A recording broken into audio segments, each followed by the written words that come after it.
Hi, this is Sarah, and I'm going to be going over my TIM pre and post assignment and talking about where I think I've grown and where things are a little bit still have room for improvement. So first, I'm going to go. So I just finished making my post assessment, but first I'd like to talk through my pre-assessment. So as you can see, I'm entirely in the entry level and adoption level. So for active learning, I think that when I have coached debate online in the past, it's been very much information passively received, at least when it comes to technology, making things like a slideshow to talk through certain topics. There's no choice, there's no tools, there's no creation, there's no engagement. On collaborative, I've definitely given students assignments where they work together. So that's why it's in the adoption level, but never in any innovative ways. Just they're working on the same slideshow where they're working together on a project, but they're both creating their own tech resource. For constructive learning, it's really important in debate to build upon skills, but that's not something I've ever used technology to harness. So, really, at the entry level, I'd never even thought about technology as a way to build those building blocks. I'd always thought of it as a way to structure lessons and to structure months and even to structure years of debate coaching, but never as something where technology could really come into play. So, I was right at the entry level, and then because I thought about it so little, I was like, I don't know if I can get that past adoption level.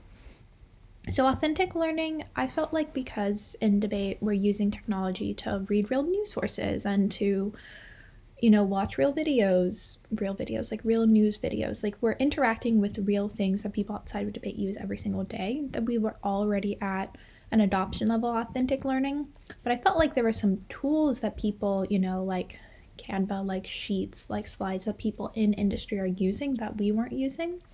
And there was an opportunity to think not just like a debater, but like a marketer or a newscaster or a journalist, to create a more authentic learning style. Or even what could we do to get more comfortable with data by using Sheets?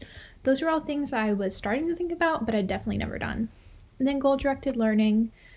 You don't use much technology in goal directed learning. I think I would actually move this here now that I better understand what this means, kind of that metacognate piece. So I was like, well, students have goals. Their goal is to make a good speech, but definitely was not using technology to think through why are we doing this? What is the goal? What am I learning? Am I learning? Technology really was not facilitating any of that meta cognition, any of that really goal driven thinking at all. And so I put it at adoption level, as a hope to get better at that, because debate is very goal oriented, and one of the big things I struggle with is getting students to have a goal of learning, not of performing, because it's very hard to win every tournament, but it's much easier to measure if you are learning and growing as a scholar, an individual. So with that in mind, this is where I've ended up with. So in active, I think that I've come to a place where students are given choices and they're driving the ship. So when I give students activities, they're making choices if they want to upload a video or to type something out. They're given a choice of what topic to use, of what platform to use. Thinking about my cross-curricular lesson, they had choices of what kind of data they were going to use, what kind of chart. So it's still pretty conventional, but I'd like to continue to push myself to use more choices of tools. So continuing to be, okay, you can use slides or pen and paper, you can use slides or book creator. But I think students are much more active than they have been. In terms of collaboration, I think that students are much more collaborative now than they ever have been. I think I will put this here though.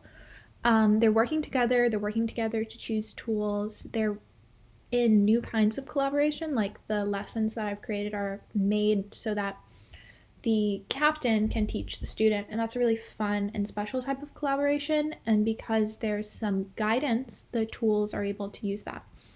It's still pretty conventional use of tools. Thinking back to my cross-curricular lesson, students were working together. They're working together on multiple platforms, but still not anything very innovative, and they certainly weren't working with somebody outside of the classroom.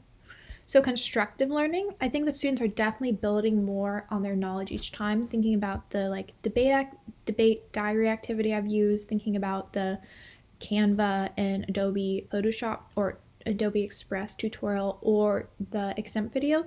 those are all aimed at building base level things that are then built upon. So like the debate diary, you put your first video in, and then your second video. And so we're constructing a time period of our own learning, which also comes down to this goal-directed learning. I think that that's also that kind of thinking of having a place where students can store their information is helping. But I also think that students, through technology and through these lessons that allow them to teach each other, are building on their skills of not just how to debate, but how to teach debate. So by having these resources and these interactive resources, students are learning to grow their goals and grow their skills, and also track their progress. So there's a lot of different ways that technology is facilitating an expansion of who they are as a student and as a debater. Authentic learning, I think this has gotten probably the biggest success of this class for me. Thinking about, okay, instead of just teaching students how to be really good debaters and how to be really good at these conventions of the event, what does it mean for the connection between visual marketing and debate? What does it mean for students to work with sheets, to create policy guides, to think like politicians, to think like journalists, to think like statisticians? And this is a plane of thinking that I did not have before coming into this class that I think I've really come to value and know how to use. Thinking back to my collaborative lesson, I think the use of sheets to create charts is very authentic. The use of slides to create policy briefs is very authentic. The use of Canva and Adobe Express to create marketing posters is very authentic. And what's so cool is, as somebody who has experience outside of education, like I work in a marketing department at a nonprofit, and we're using the same tools. And so I've really seen how, as an educator, it's important to connect the technologies you're using in industry to the ones you're using in the classroom and trying to make an authentic bridge. And finally, goal-directed.